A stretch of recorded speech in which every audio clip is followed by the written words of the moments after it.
Multiple sclerosis, it is a chronic autoimmune disease of the central nervous system. It is a chronic autoimmune disease of the CNS. So it is characterized by inflammation, demyelination, gliosis and neuronal loss. So how is it characterized? By inflammation, demyelination, gliosis and neuronal loss. Pathologically there will be perivascular lymphocytic infiltrates,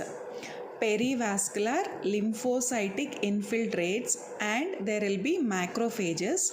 So these perivascular lymphocytic infiltrates and macrophages, they produce degradation of myelin sheaths. That surround the neurons. So it is a chronic autoimmune disease of the central nervous system characterized by inflammation, demyelination, gliosis and neuronal loss. So pathologically what will be there? Perivascular lymphocytic infiltrates and macrophages, they produce degradation of myelin sheaths. So those myelin sheaths which are surrounding the neurons.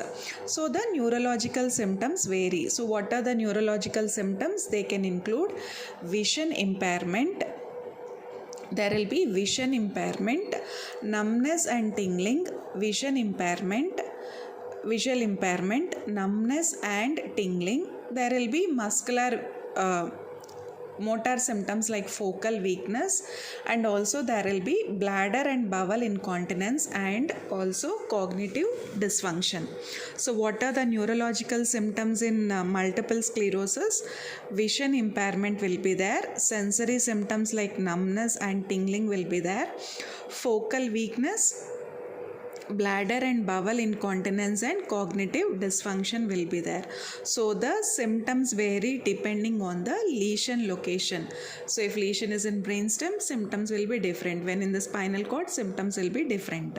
So the clinical symptoms are characterized by acute relapses, typically first develop in young adults. So how are the symptoms characterized?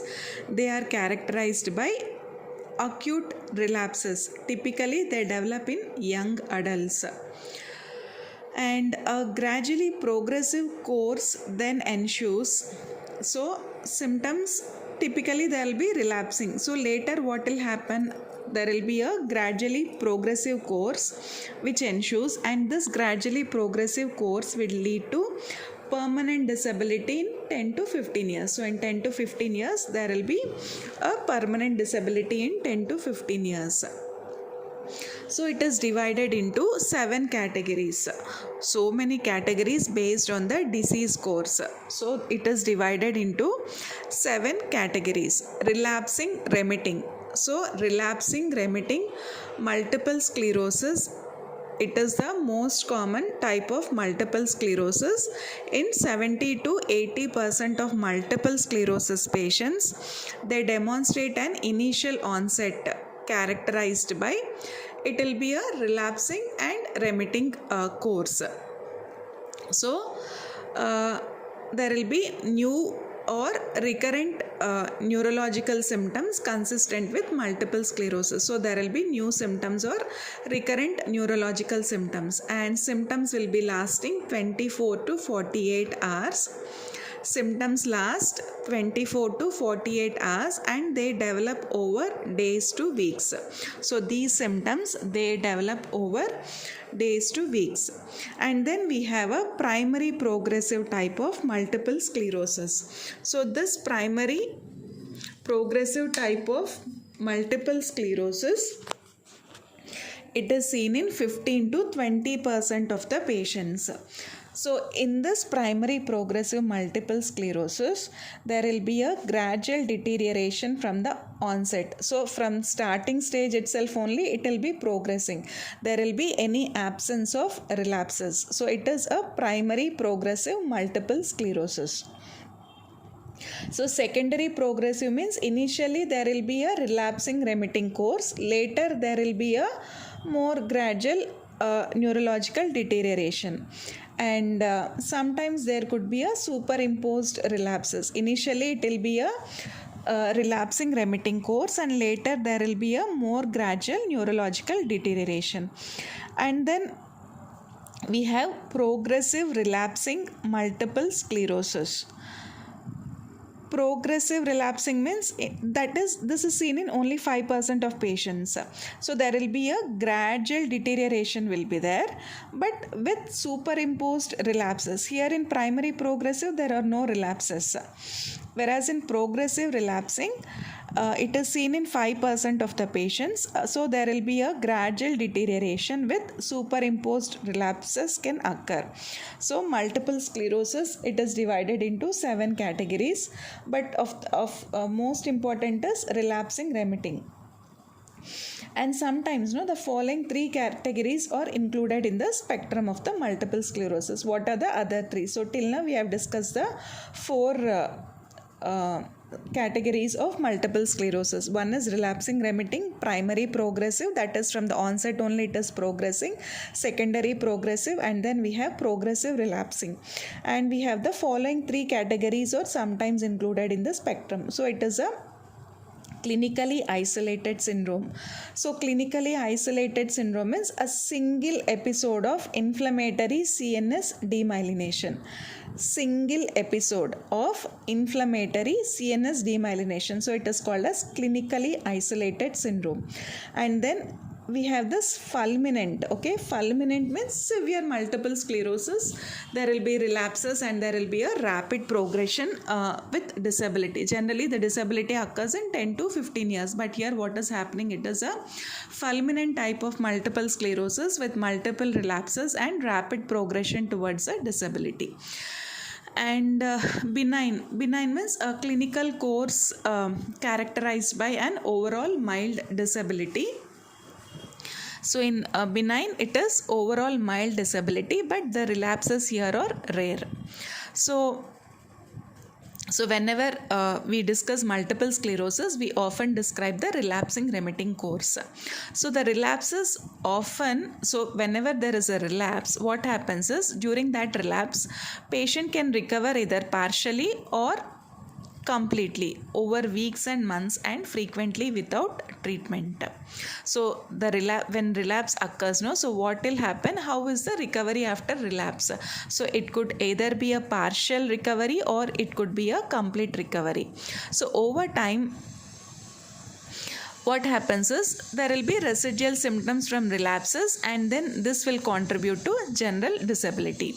And so if we have to diagnose this relapsing remitting multiple sclerosis, there should be at least 2 CNS inflammatory events.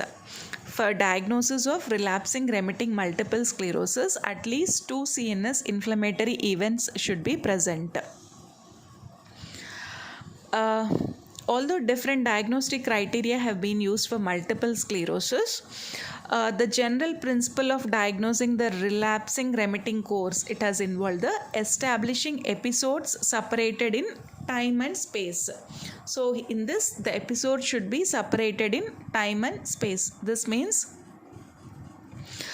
the episodes must be separated in time, that is one time and then again the next time, and different locations of the CNS. So that is called as episodes separated in time and space.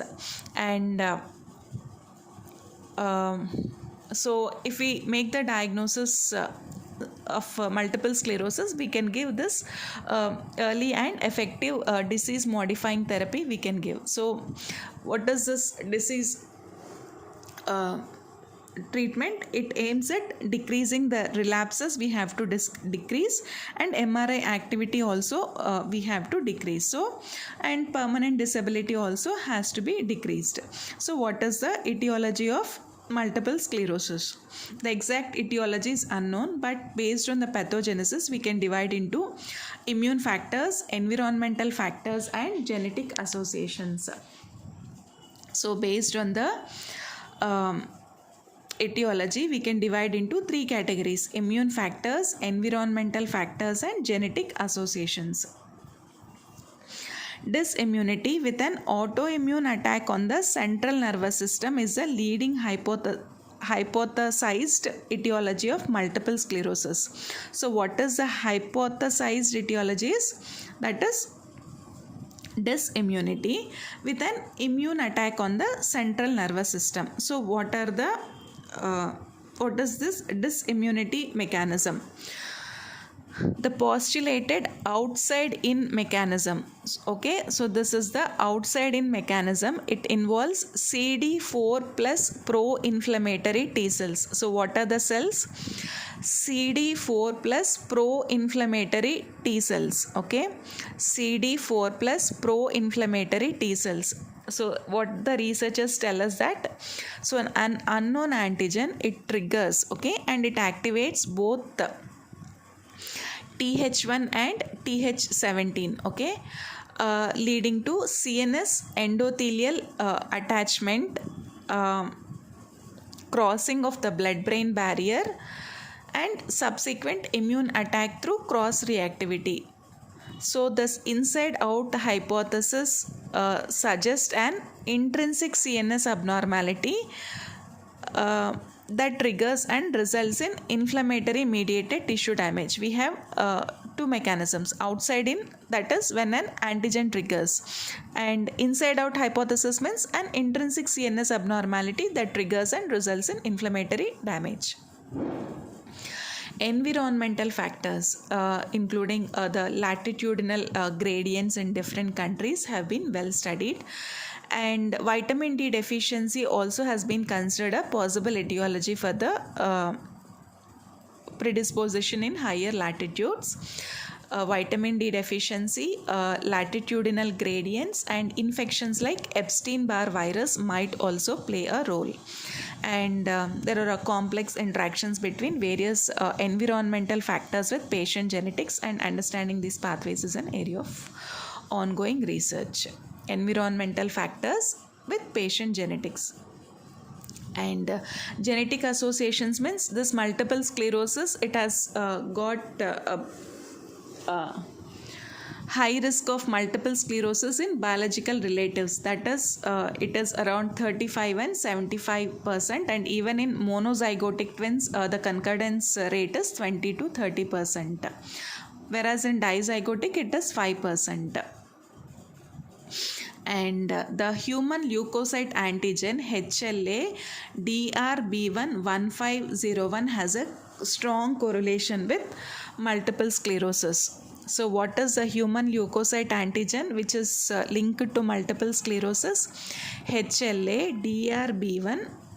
The human leukocyte antigen DRB1, this has got a strong correlation with multiple sclerosis, and it is one of the most studied alleles relative to multiple sclerosis. And epidemiology. So 4 lakh individuals in the United States and 2.5 worldwide, they have got this multiple sclerosis, and this is more common in females than in males, and the age of onset is 20 to 40 years. Okay. It is threefold more common in females when compared to males, and age of onset is 20 to 40 years, and almost 10% of the cases they can present before the age of 18.